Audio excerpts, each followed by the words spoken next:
Hello everyone, back here with Age of Warhammer.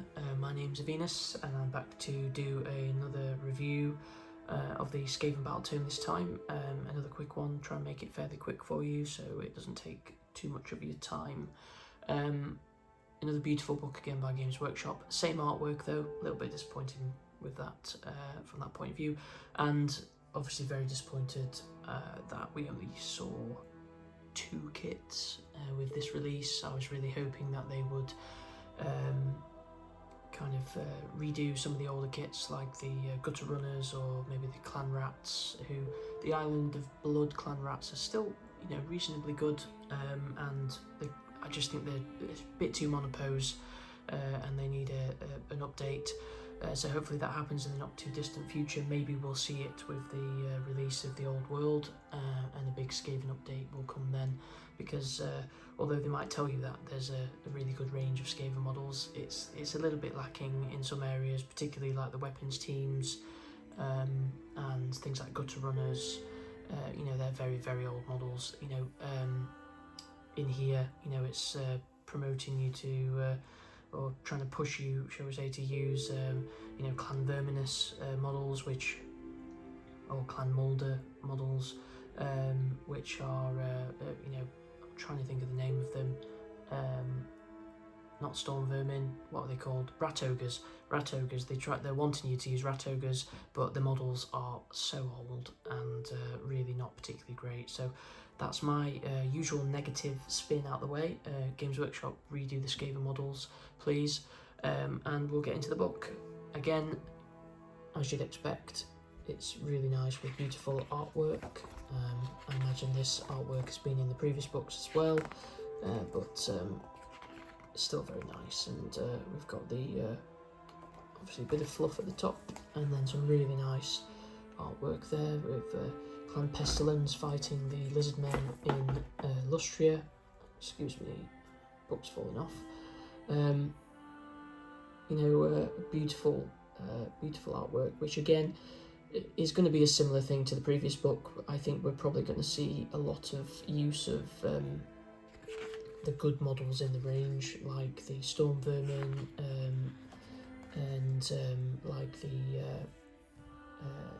Storm Fiends as well, and the Vermin Lords. You know, the really nice models that have had a kind of a recent release. I would like to think that I think they're probably still very, very good, particularly in Klanskaya. Nice diagram there of the tunnels of the Skaven in the underworld. I would recommend, if you're interested in Skaven, listening to the Gotrek and Felix books. They are brilliant, and I've just been listening to them myself. It gives you a really good picture of Skaven and Thanquol as well, and how the rats interact with each other, and the fact that they've got endless ambition and they're always trying to stab each other in the back. It's really quite entertaining, and particularly if you get it on audiobook from Audible, it's a really, really good purchase. So I would definitely recommend it, and it's a lot of fun to read or listen to. So hopefully when the Old World comes back as well, we'll see lots of nice new models, and both Age of Sigmar and the Old World will be able to benefit from it. We've got lots and lots of lore here on Vermin Lords, you know, again going through the different clans, some really nice artwork there. Again, you can't really get these models anymore. This is kind of what I'm meaning. You can look at that and you can think, wow, that'd be really nice in a nice model, but there's so many third parties that do nicer and nicer models. You know, Games Workshop are falling behind, and you just can't get these anymore. You can get the Island of Blood ones, but off eBay, so that's about as good as you're going to get. I managed to get hold of some recently, and just because I just wanted them, just in case I ever want to do Skaven, and they're a nice sculpt, the Island of Blood ones. But an Acolyte for Skaya as well, which again, you're not going to be able to get in anything other than metal, unless you buy it from a third party place, which I'm sure Games Workshop would like you not to do, but until they do more models, I kind of don't blame you. Really nice artwork of some Plague Monks there, and again, it's another model which does not have very nice models at the moment. I'll just move that across a little bit because I'm not being very good at filming. And again, Clan Verminus, we've got Clan Mulder. It's really nice that they're all a part of the book, and you can use these factions individually now. The Screaming Bell's a lovely kit, isn't it? And the Vermin Lord. This is Man Flicks Through book this time. Unfortunately, I don't think Doom Wheels are battle line, which is a shame. And the lovely Warlock Bombardier, another new model. Again, Watch Warlock, a really nice model, but again, that's still in metal, that one, and I think that's in metal too, the Doom Flare. Beautiful Deathmaster released recently, but again, it's only one of 2 new kits with this book. And you can just see how big this book is because I'm still going. Painting guide, really nice banner actually there, that looks really good. I would quite like to paint that. Some nice guides as usual. Again, YouTube is your friend on that because there's some excellent paint guides, I'm sure, for painting skin and fur. So the allegiance abilities then, we've got some interesting ones here. I will try and find Klanskaya because I think that's one that's normally very good and very interesting, and same with Clans Eshin here as well. I mean, if you look at the top left there, at the start of the first battle round, after determining who has the first turn, but before the turn begins, you can pick 1 enemy hero on the battlefield, add 1 to hit rolls and wound rolls for attacks made by friendly Clan Eshin units that target that hero. If you include 3 or more Clan Eshin heroes in your starting army, add 1 to hit rolls and wound rolls for attacks made with melee weapons by friendly Clan Eshin units that target enemy heroes. So again, that's pretty good for Clan Eshin, I would say, really.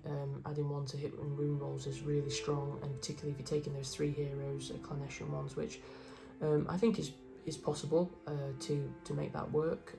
You're going to be getting that against all characters, which in Age of Sigmar, there are a lot of big characters around who you've got to try and deal with, so that could be quite good.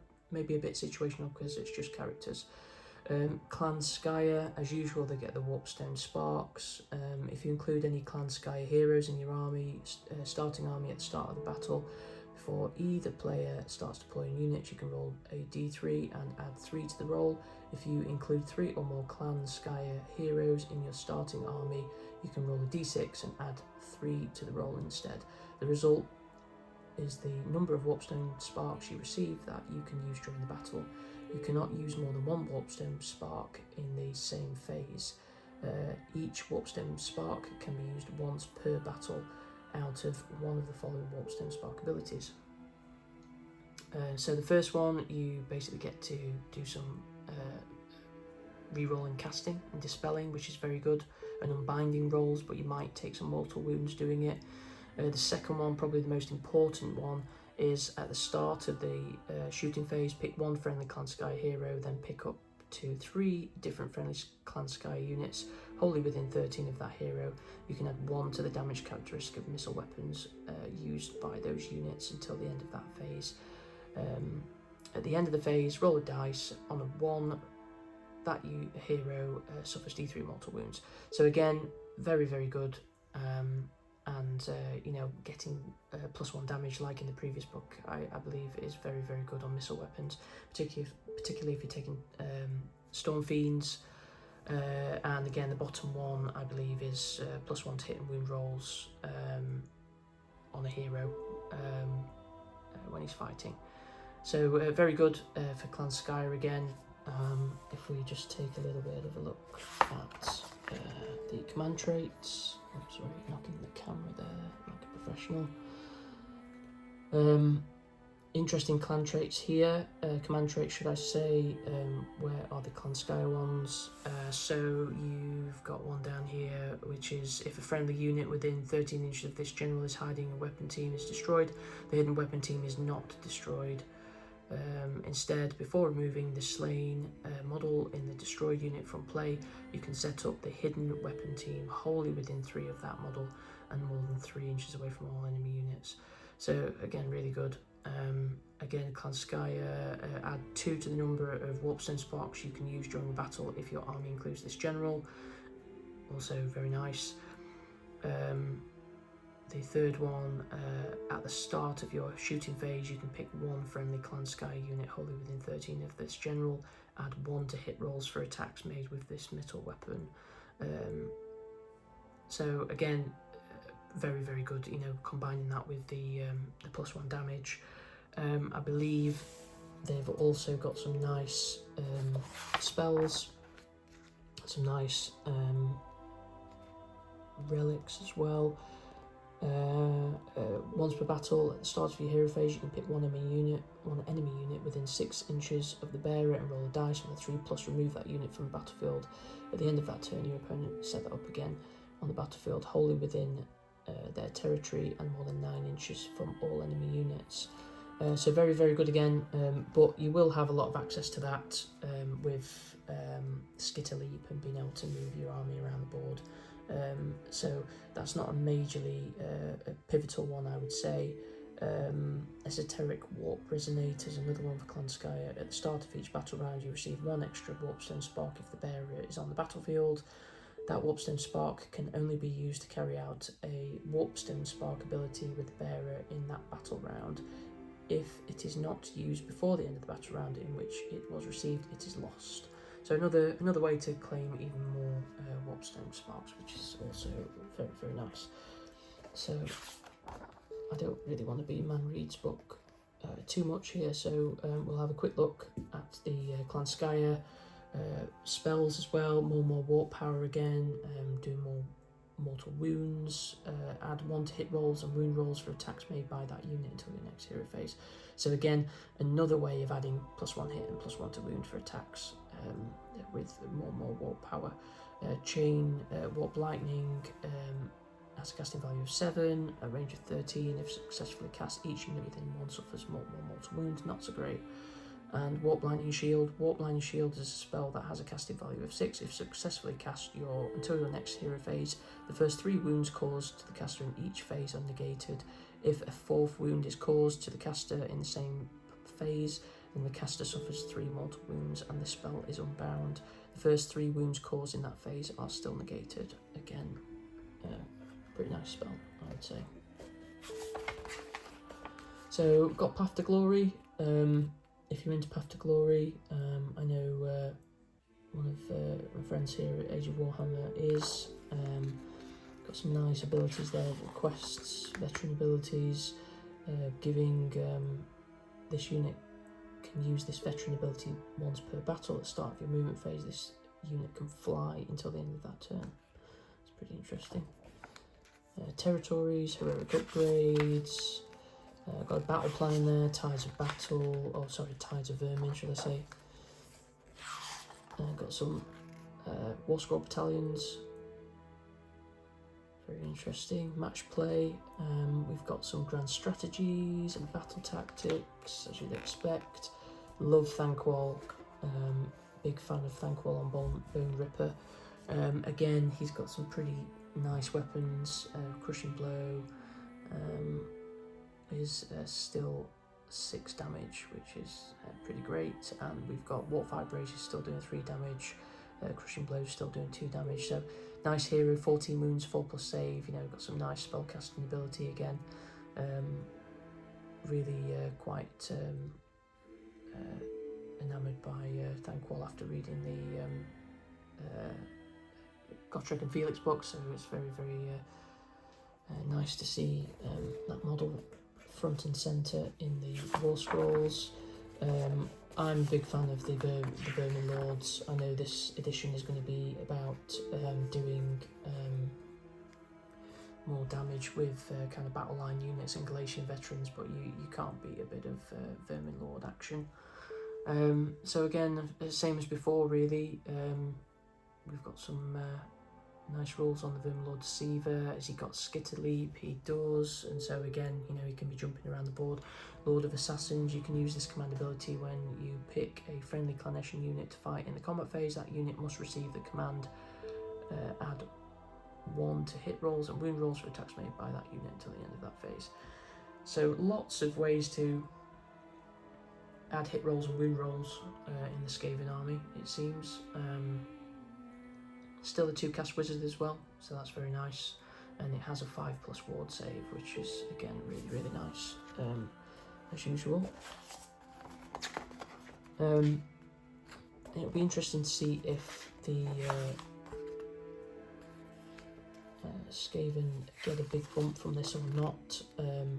Like I say, I don't want this to be too long. We're already at 15 minutes. Wow, okay, apologies, I said this was going to be short. So we'll just skip through this. I mean, Stormfiend's looking great again. Horrible looking Warpfire team there, and Warlock Jezzails, that's another really bad looking model. Mr. Positivity, as always. The Plague Monks, again, not looking particularly great. But big fan of these. The Spikeclaw Swarm and Scritch Spikeclaw for Underworlds, really nice models. Hopefully that's what's going to be the new norm for Skaven when they come out with their nice new models in the future. Fingers crossed. Horrible Rat Ogres there, and not so good Rat Swarms.